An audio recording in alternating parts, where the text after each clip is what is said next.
Welcome back, wannabes and creators, to another episode of The Business of Art, the podcast that attempts to demystify business for artists. And today on the program, we have Gina Gagliano, who handles marketing for First Second Books. If you don't know First Second, they are one of the best publishers of graphic novels in the world. They pretty much do everything in the graphic novel space, and of all the companies that I've seen down at San Diego in my many years of attending, few stand out as much as First Second Books for their breadth and their range of titles. So I was excited to have Gina on the show, and she did not disappoint. Before we get to the show, I have a quick question for you. Do you hate commercials? Of course you do. And I'm assuming if you're listening to this episode that you love our program. So why don't you head on over to thebusinessofart.us/volume 1 and check out a commercial-free version of The Business of Art. It's every hard lesson, every ranterlude, and every Kickstarter mini-season from our first 100 episodes. That's over 70 episodes, almost 9 hours of content. You can get it for just $20 by heading on over to thebusinessofart.us/volume 1. And with that being said, let's get on with the show. Take it away, Gina. Tell us what you're passionate about these days. Well, I think the thing that I am always passionate about is books. And that's kind of all kinds of books across the board, kids' books, picture books, books for young adults, graphic novels, comics, mini comics, literary fiction, nonfiction. I got into publishing because I really like books, and I think that they're awesome. And, so many books that I have read have made a huge difference in my life. And a big part of my job is talking to people all around the world, mostly all around the US and Canada and the UK, but in some cases all around the world, about how awesome books are. And it's really wonderful that First Second lets me do that as part of my career. Yeah, I love that, and I love specifically First Second, and I remember the first time I was at Comic-Con. I don't remember that many booths from when I go down to the big Comic-Cons, but First Second already has always been one that sort of stood out to me with the quality of what they put out and sort of the diversity in what they put out as well. Thanks. That's something we try really hard to do here. When our company was founded 10 years ago, the editorial director, Mark Siegel, and the publisher, John Sargent, who's the publisher of all of Macmillan, which is our grandparent company, they kind of got together and they said, what do we want to do to make this graphic novel publisher? What do we want the point of it to be? And what they thought was that they wanted to make the kind of graphic novels that mirror the kinds of books that are in bookstores, that people from infants to grandparents are reading. And they looked at the graphic novels that exist, and they looked at the bookstore shelves, and they're like, there are all these books that are not matching up here. There's a whole section about cooking. There's a whole section about weddings. There's a whole section of, adult history, military history, kids books, comics, like young books for young children, where, 10 years ago there just weren't any or not many books that were graphic novels that fit in those categories, that had a strong book readership. And so the two of them said, that's what we're going to create First Second to do. We're going to make the kind of graphic novels that will appeal to comics fans, but will also appeal to this book reader who goes to the bookstore, who goes to the library, who gets graphic novels at school, rather than just the comic store reader. Yeah, absolutely. And you said something that I really want to unpack for a second, which is they sat down and they said, basically, what do we want to say with this imprint? And I think that's so important when you are trying to plan the business strategy, or really any art career, is what is the point of what I'm trying to say?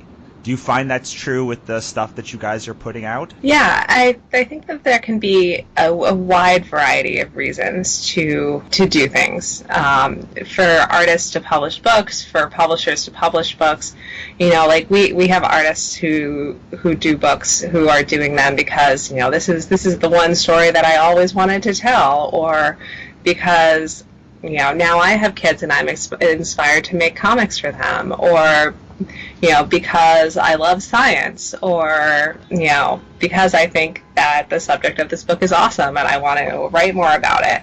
But I do find that sort of passion and engagement is a very worthwhile thing for a creator to have when they're making a book.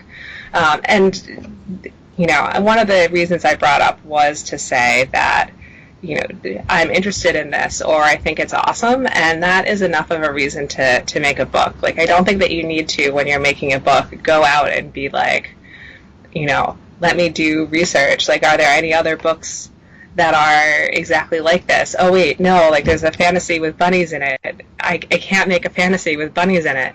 I do think that's a little more important to look at if you're doing nonfiction. Like, we just did this book by Box Brown that's a graphic novel history of Tetris. And, before we bought that book, we had, looked and made sure that there wasn't another graphic novel history of Tetris that had been published in the past 5 years. But if you're writing a fiction story that's a story that's coming from you, that you're excited about, I don't think you need to really worry as much to be like, is there another girl having an adventure? Is there another, book with a sailing ship in it? That so much isn't the problem, as long as you bring your personal vision to the story. Right. Do you find that the people with the strongest personal vision end up having either the strongest pitches or the best marketing plans with them? Well, so the first thing I should say is that when people pitch us books, we don't ask them to provide marketing plans. And in fact, providing the marketing plan is my job. So when we do marketing here at First Second, what we do is I have kind of an outline of a plan, and I work with the author to flesh that out and develop it in the way that they want. And then, they and I work together to get all the stuff done that we're talking about doing. So the marketing isn't so much a consideration when we're acquiring the book, except in that we may look at the place in the market. Which is not necessarily related to the marketing. The place in the market means that we may look at it and be like, is there another graphic novel about Tetris out there? Or, there are 20 other middle grade graphic novels about the Holocaust that are coming out in the next 3 years, so perhaps we don't want to do that. To do this new book that is also a graphic novel of YA girl adventure. So there's a real space, more young adult books with girls as the main characters. So that's a little bit different than coming at it and being like, the social media following of this author is, X thousand people. So that definitely is something that a unique perspective that we have on approaching a book when it comes to us. But yes, as you said, the most important part of this answer was not talking about the market and the marketing, but about the passion that the author brings to it. And graphic novels are really tough. They're really long. They're really labor intensive. They take a lot of time and energy and thought. They're such a new part of the market. They take a lot of work to get across to people, to promote. And we do find that when the authors that we work with are dedicated to the books that they're doing, that when they're excited about them, when they're happy about the work process, when they bring a joy and enthusiasm to their book, that makes the best books. Yeah, I mean, like you talked about the labor intensiveness of a graphic novel. It's hard for me to believe that someone could even get a graphic novel done, a full graphic novel done, without having that passion, just because it is so labor intensive to draw, to write, or to even just either draw or write something like that. Yeah, our general graphic novel schedule, and this doesn't apply to everyone, but in general, on average, our graphic novels take about 3 years to finish, like start to finish, which is a long time. And it definitely does require like commitment and dedication and perseverance. Do you have like specific page counts that you're looking for? Do you, like for us for Wannabe Press, we always are looking for something between 100 and 150 pages. Do you guys have anything like that, or does it all depend on what the pitch is? It all depends on what the pitch is. Everything we do is a graphic novel. So, I mean, and that said, we publish the occasional picture books, like maybe one a year. So if it's a picture book you're pitching us, which might not be the best idea because as I said, we only publish one of those a year. Those are 32 pages.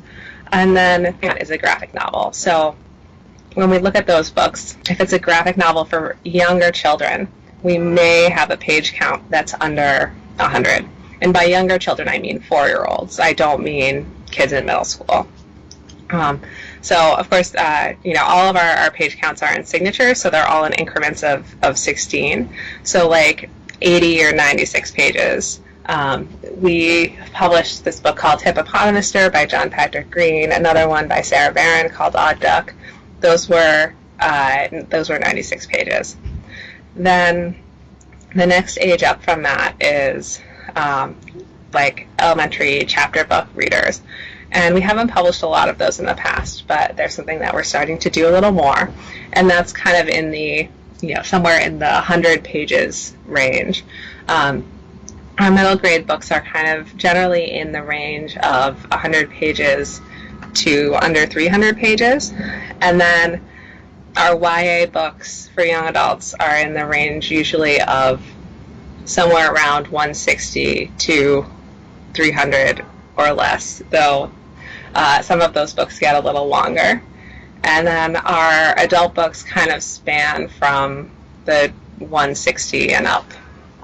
And some of them have gone up to like 500. That is very, very long for a graphic novel. That's true. So if you're looking at something that's like in the 500 page range, is that something from generally a more established creator who already has an audience? Yeah, our last book that we published that was that long was by Scott McCloud. Yeah, but I would say that I'm giving you these pages and acting like they're gospel, but there's always an exception to the rule. Like there's always the possibility of doing a great YA book that's 140 pages. Like there's always the possibility of doing a great adult book that's 120 pages. And it's good to kind of go to your local bookstore, go to your local library, go to your local comic store and look at the books on the shelf when you're making a book to kind of see if there's an audience that you're trying to reach with your book, what other books are working and reaching the audience. And if all of those books are, 80 pages because they're for 4-year-olds, like probably it's best for you to not make a 500-page book for 4-year-olds. But there's really a lot of freedom, and there's always something that bends those rules. Absolutely. But I do think it's important to talk about pages because this is something that traditional books have had word counts for a very long time, and we don't talk about it when it comes to graphic novels or comic books. People just assume that it's going to be in perpetuity or it's going to be as long as it needs to be, but having these sort of page counts or ideal page things, or even telling someone to go look at a local library for a graphic novel, I think is important, at least as a starting point, because if you don't have a starting point, you can break the rules. If you don't have a starting point, it's very hard to know what to do. Yeah. And you were talking about longer books. So we do, when we do the pricing for our books, we do pay for the paper. And so if there's more paper in the book, it costs more money than if there's less paper in the book, right? So a 500-page book is going to cost more to print than a 100-page book. But if the story that you really want to tell is 500 pages long, you should think about writing that story anyway. If that's the best way to tell it, then you can't worry about how, perhaps it's going to cost an extra 20 cents to print those extra 100 pages. The problem comes along when your book is like over 1,000 pages, because then the binders can't actually bind those books. But as I said, graphic novels take a really long time, so usually people aren't writing and drawing things that are over 1,000 pages. Right, absolutely. And you brought something really up that's really important when it comes to pricing, because the reason we stay with 100 to 150 pages is we print generally 1,000 to 2,000 copies of a book, and in that price point, and there's a maximum price point that we found that people are willing to pay for a graphic novel, and in order to get any sort of profitability or profit margin that makes sense for us, printing 100 to 150 pages is important, because for us, most of our artists don't have a big audience, so people aren't willing to pay more than $30 for a hardcover graphic novel. Does that come into play? I know you're printing a lot more than 2,000 copies of most of your books. Yeah, we're definitely thinking about the market when we're pricing our books.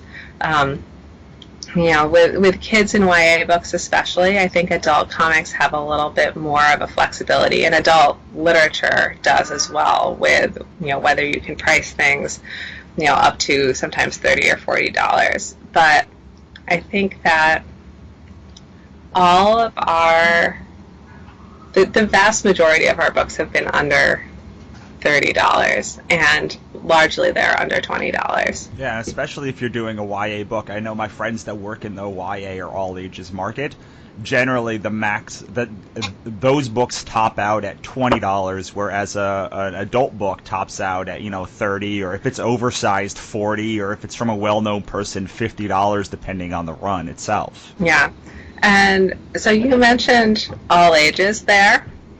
So let me just take this opportunity to say that all ages is not my favorite publishing term.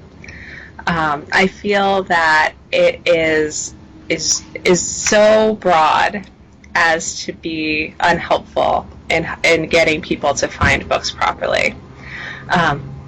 Because if you're doing a toon book, right?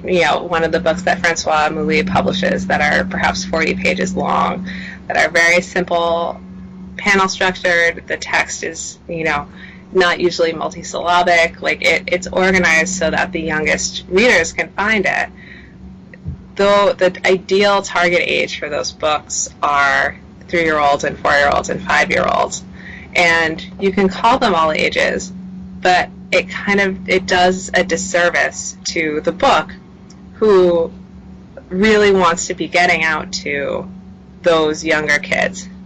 And you look at something like Noelle Stevenson's Nimona, or Jane Yang's American-Born Chinese, which are also often called Nimona. And you look at those books and you read them, and really the target is a teenager, a young adult.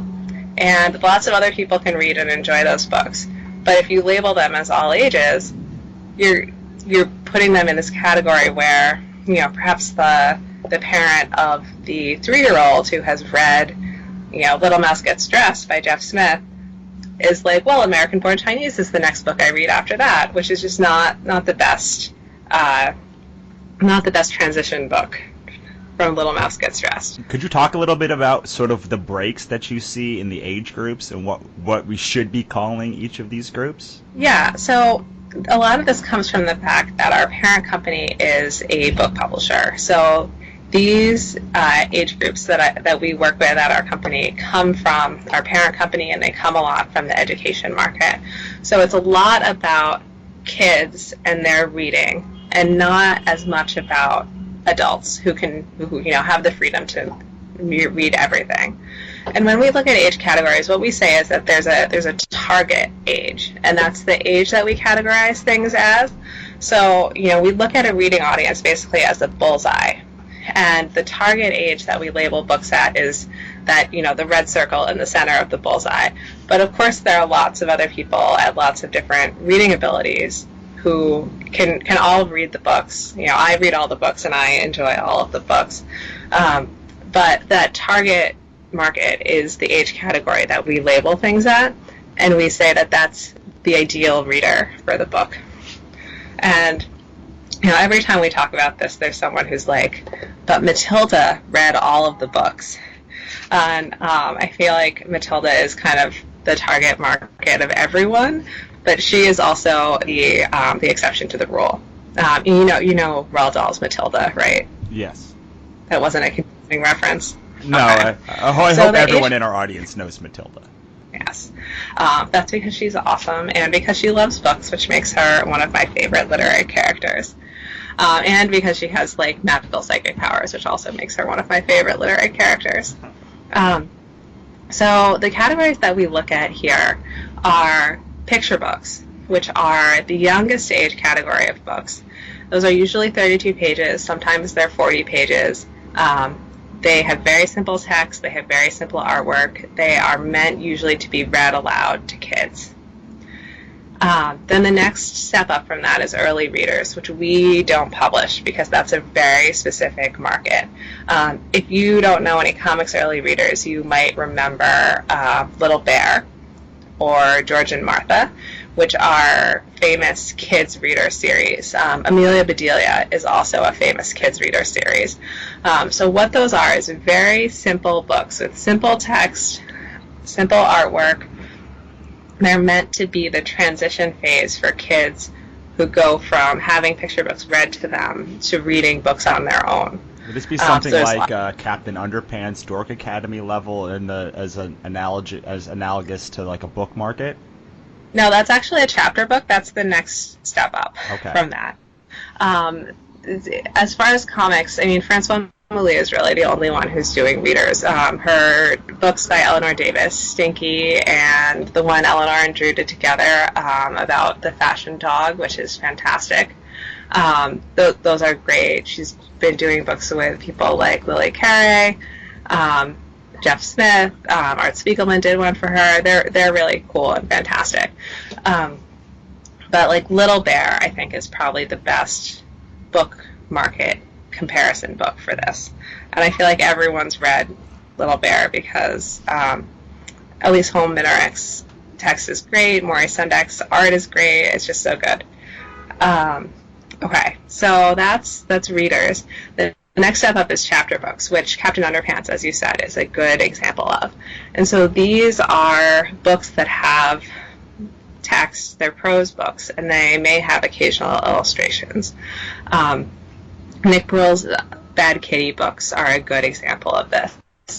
So we do some books that are kind of in between the stage of the reader and the chapter book, things like Little Robot by Ben Hackey, Hippopotamus Deer by John Patrick Green, Odd Duck by Sarah Varon.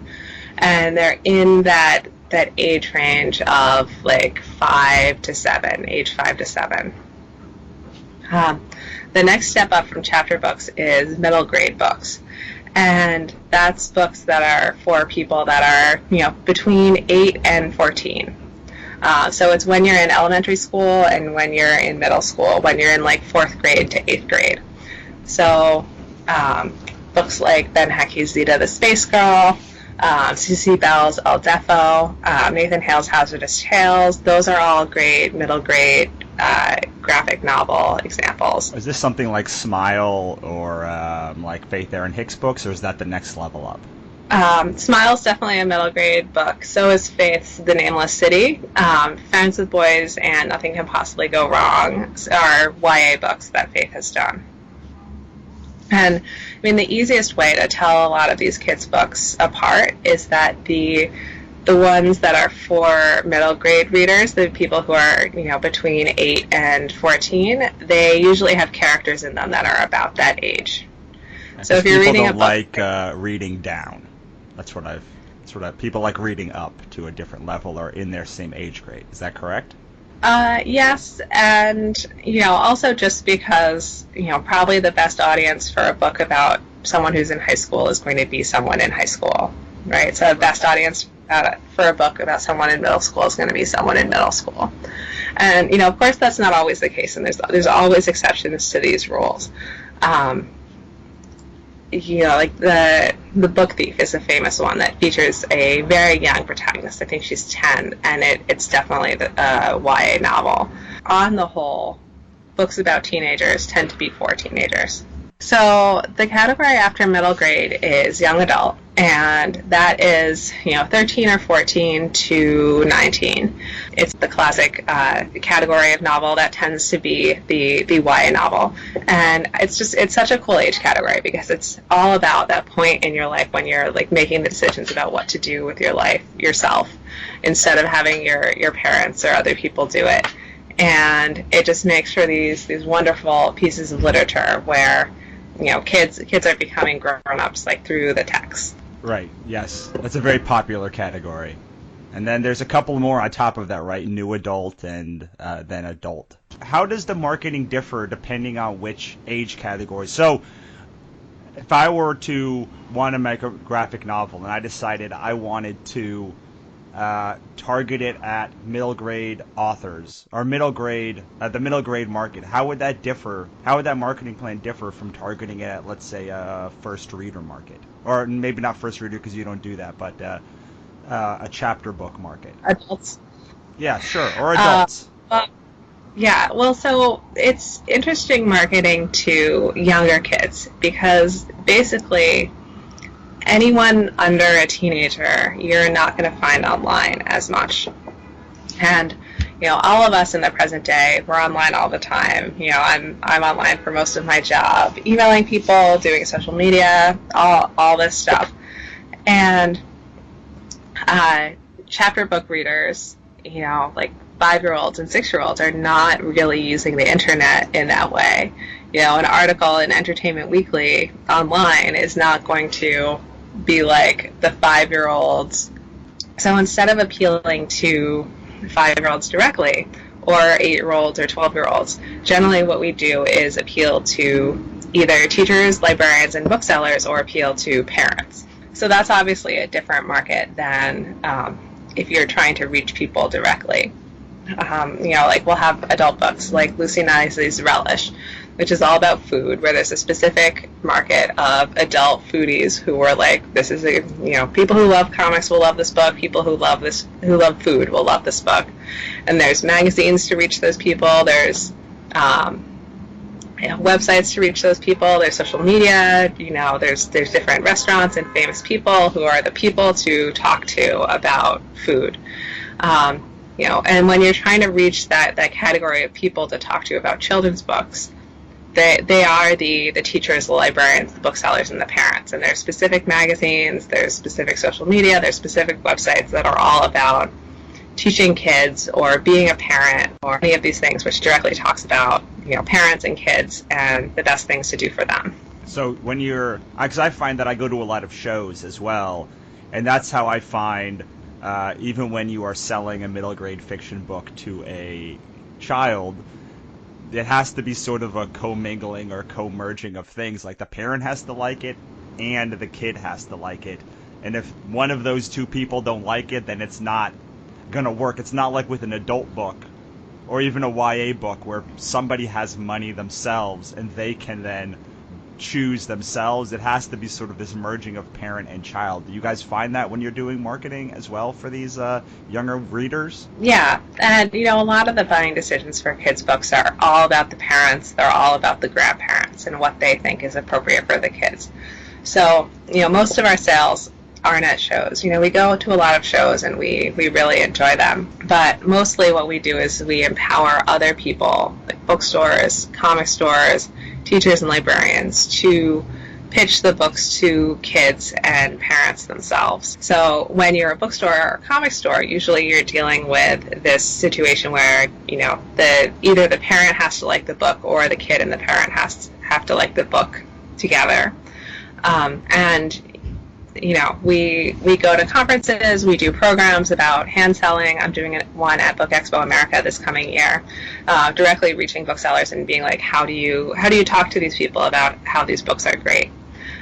With teachers and librarians, it's a little bit of a different situation because instead of having to convince parents that the books are good, they have direct contact with the kids. So, we work with them to make sure that they're as familiar as with our books as possible, and they know how to talk to them. Are you actually going, like, do you go to, so you go to Book Expo America, do you also go to like ALA and other conferences for librarians to talk about this? Or? Yeah, we do. ALA, Annual and Midwinter, Texas Library Association, Public Library Association, International Literacy Association, National Council of Teachers of English. We and our parent company exhibit together at all of those shows. And there's actually like 5 or 6 more that we go to as well. But this is not so much about selling the book, it's about showing the library how to sell the books to the people that are going to be reading them. It's both. We do go there, we bring a display of books, and we say, we have this new series, it's called Science Comics. It's comics that are about science, and this would be a great addition to your library. Graphic nonfiction, it's totally a thing. You should be picking up this whole series as it comes out. And so in part it's to say that, and then in part it's to talk more generally about comics in the industry and how they should be, talking about graphic novels, all of that. Right. Okay. So that sort of gives a sort of base of what the marketing plan, what the baseline marketing that you do. How does it? Can you take us through a little bit about how you work with an author? You can pick any kind, whether it's YA, whether it's adult, or whether it's middle grade fiction, or any author, and talk about sort of how you go about developing a marketing plan and how somebody could develop a marketing plan on their own even if they don't have a publisher. Yeah. So what I think is important about developing a marketing plan is looking at some different areas of who you want to be reaching with your book.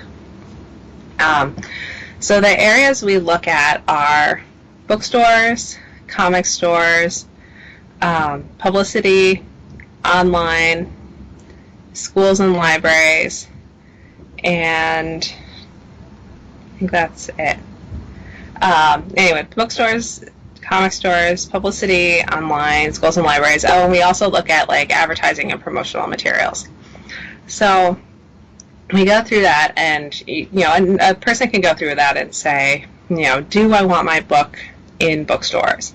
And if they are a person who doesn't have a publisher, they need to figure out how to do that, how to get in front of booksellers, how to get their book from wherever they have it. If they have a distributor, will that distributor help them get the book to booksellers? And there's a lot of different things that you can do to get your book to booksellers. You just have to figure out the best avenue to reach them. This is one of the reasons why we go to conferences like BEA, because that's the industry show for booksellers. And none of these categories of people are difficult to reach. It's just a matter of targeting them, making sure that the book is available, and then like doing the research on like the best newsletters to pitch your book to, or different programs to buy advertisements in, or any of those other things. Same thing with comic book stores. How is your book going to get to a comic book store? What's the best way to reach comic book stores and tell them about your books? Schools and libraries, same thing. Like, is your book a good book for school and library? If it is, what's the best way to reach teachers and librarians, to talk to them about the book, to get them to order it? How are they going to be able to order it? With publicity, it's like looking at events, like what events are going to be good for the book. If it's, as I said, like a middle school book about science, maybe the National Science Teachers Association is going to be a great event for it. If it's an adult graphic novel, perhaps a comics convention is going to be the best book for it. And what do you have time to do? What do you have the resources to do? If you have a publisher, what resources does your publisher have to support you? So that's the events part of that. And then publicity is, will people review your book? How can you talk to them about reviewing your book or interviewing you or featuring your book in some way? How do you make that happen? Advertising and promotion is, are there things that you can pay money to make happen that will be useful for your book?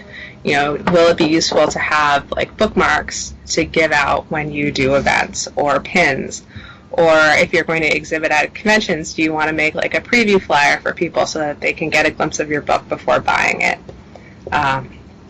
All that sort of thing. How long before your book releases do you start the promotion machine, and sort of is there a series that you guys follow? Generally like 6 months out, you send out advance copies. Yeah, do you have sort of a standard formula for how you go about doing that? Yeah. So we announce our books when the contract gets signed. So we usually announce them with a media article. And after that, we work with the author to see if there's a way to be continually sharing their process on their social media and our social media in the years between when we sign the contract and when we publish the book.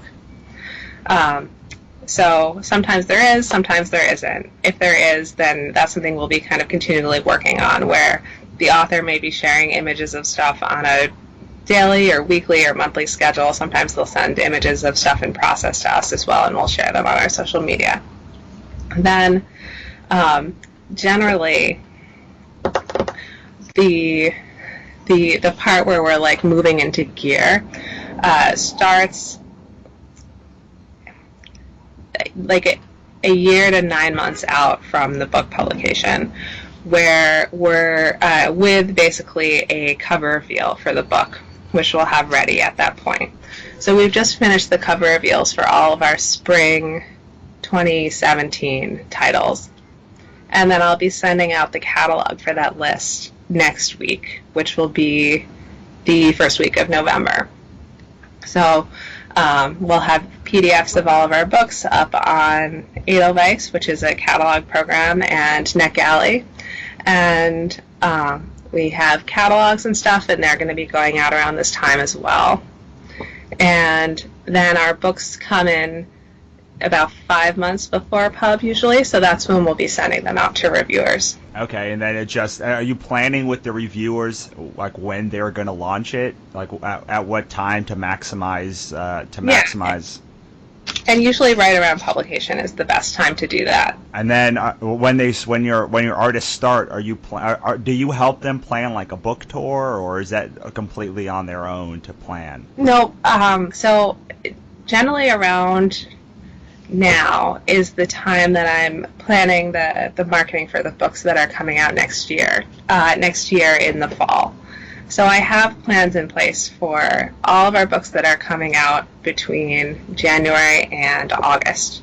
And I'm in the process of making sure that all of the authors are aware of what the plans are, that we're all on the same page, that if they have anything that they want to do, that we incorporate that in the plan that they want to happen. I'm in the process of putting together the plans for the September through December books that we're publishing in 2017. So those plans may include something like an author tour. Author tours are not something I necessarily recommend to everyone because they're a whole lot of work. They take up a whole lot of time for the author, and sometimes, especially if it's a new author, probably rather than going to 12 bookstores in 13 days, it could be their time could be more usefully spent doing online promotion, doing social media stuff, especially if it's an author who is still building their following. But if First Second does decide that a tour is something that the author should do, then that is something that we will organize, that I will organize. If the author is like, okay, I know you don't want to send me on a tour, but I really want to do this, I can help coordinate with that, but I probably won't be arranging the whole thing. This is all awesome information from the side of a publisher who does this many, many, many, many times a year. I want to work towards. I should also just say that if you are an author who has a publisher and you're wondering about your marketing plan and what you're going to be doing for publicity, and you're not like, I just signed a contract and my book is not going to be published for 3 years, like if you're in the point where you're seeing the catalog. It's like a year to 9 months ahead of the publication of your book. The best thing that you can do is just email your editor, the person that you work with at the publisher, and say, I'd love to talk about things I can do. Let's both work on this together. Because communicating the things that you want to happen for your book, or communicating that you're willing to be doing things, is really useful and important and information that your publisher can have that will help them get a plan together and figure out the best things for you to do. Similarly, if you're a person who is like, I do not want to be doing anything to promote my book, or, I'm having a baby when my book is being published, so I can't be on the road. Like, all of that is also some useful information to tell your publisher when you have it. Absolutely. I mean, I see this on both sides, where for people that don't communicate with their publishers, I don't want to say complaining, that's not the right word, but for lack of a better word, complaining that the authors aren't doing enough, and the authors complaining that the publisher's not doing enough, but they're not connecting together. And sort of developing this, like you're talking about, this sort of plan and getting on the same page. How much do you expect an author to do and contribute? Is there like a minimum that you expect? I know that everything's sort of different, but do you expect them to do a bunch of social media, or what is your expectation when signing a contract or when getting somebody into this process? Well, every person is different, and we've had authors who we've talked about doing stuff, and they've gotten in touch and said, like, I'm agoraphobic, like I can't go outside. So we obviously are then not going to say, okay, so let's set up a lot of events for you. We have a lot of authors who are not from the United States because we're publishing their book in translation. Translation is something that we really strongly believe in, and we think it's great for American culture to be kind of opening those doors to the other countries. But a lot of those people can't necessarily like pack up and come to the U.S. for a few weeks. A lot of their social media is not necessarily reaching a U.S. audience, and so that is to say, we can work with a whole continuum of things. It's just useful for authors to tell us what end of the continuum they're at, and then we can build the book launch campaign around that. And that has nothing to do with whether you take on a book or not, just to confirm. Whether if someone says as part of their initial pitch, or when they're talking to you, hey man, I will go to 50 shows if you want me to go to 50 shows, it doesn't matter. If someone's is there ever a situation where you're sort of on the fence about publishing something and maybe that tips you over, or tips you over the other way if you're not 100% on board with the book? I think we have to be 100% on board with the book. And, it's a great bonus if the author is like out there doing stuff and excited and has a great community that they've built for themselves. But we also have to want to publish the book. Yeah, absolutely. Okay, so I want to work towards wrapping up because I know that you are very busy, but I want to talk about the website that you guys have for a second and the voice that you have, because